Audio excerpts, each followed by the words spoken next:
So the next item is a private billing service code. So if you want to create a specialized service code that's for private billing, Pom, can you show us that part, please? So again, you just go to maintain services, and you can search it up. The code, if you already have them, you can update them, or you can create a new one. So this one I already have. Say I want to do a new code, I can go to click new, and I can put a 24, 5, whatever you want to say. I can say test, and then I can set down my price, and you go click finance.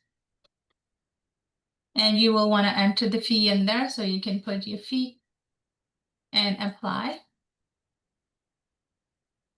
Normally that's the one you just wanted to do, sending a patient. So there's my code right here. So there's the code, the description, and also the fee. And now I can create the invoice and send it to a patient. That would be for private pay.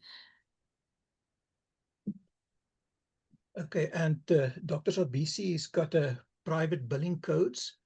Those are a set of codes for private billings that you can use. Then the type of code that you create here is all up to you. Just don't try to use a code that somebody else has already used. And then you can just go to create a code. For instance, what are other examples that are popular upon for people for private codes? Mostly they do, some clinics would charge for prescription repeat print.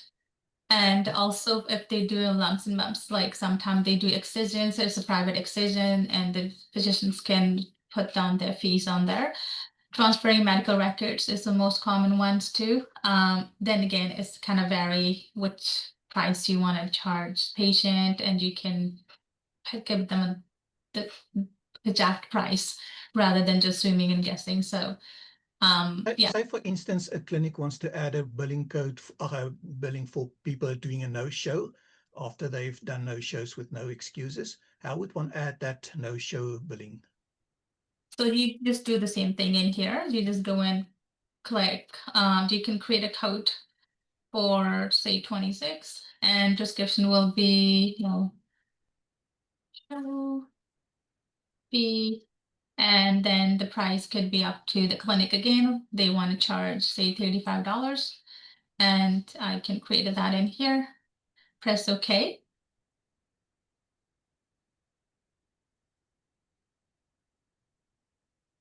And to search that code, so yeah, there you go. My code's there, so I can bill that to patient privately and send them by email, fax, hand them in, however you want it. So can I ask a quick question related to that? So in terms of, best practices, when it comes to like the code itself, the codes don't necessarily have to be numbers, right? It could be a word, right? Yeah. So in this example, the word could be no show as the code. But would you say that it is always a good idea to search for the code that you're thinking of first to see if it already exists so that you don't duplicate? Yes, you could search that. So some clinics likes the number, like they go by numbers, but with the numbers, the MSP also had number used in the codes when you download it. That's why you just want to create a completely different code for the private pay. It's easy for your clinic and you to remember. And there's a way you can actually export all of the private code, so you can have the printout at the front at the desk rather than memorizing all these codes. If you need to search them later, like if you have a new staff or whatever, they remember what the code they use for no-show fee. Yeah, so somebody can use the code just no-show. So I did a search on that and see, okay, no-show is not being used. Or some people prefer their codes to start with 0001, and then you search for that and say, that code is already being used, then you can't use that one. But you can just use a word as well, like no show, and see, okay, that doesn't exist. So if it doesn't exist, create it by clicking on new. And then you can type in there, the code is no show. And to do the rest as Palmer showed us.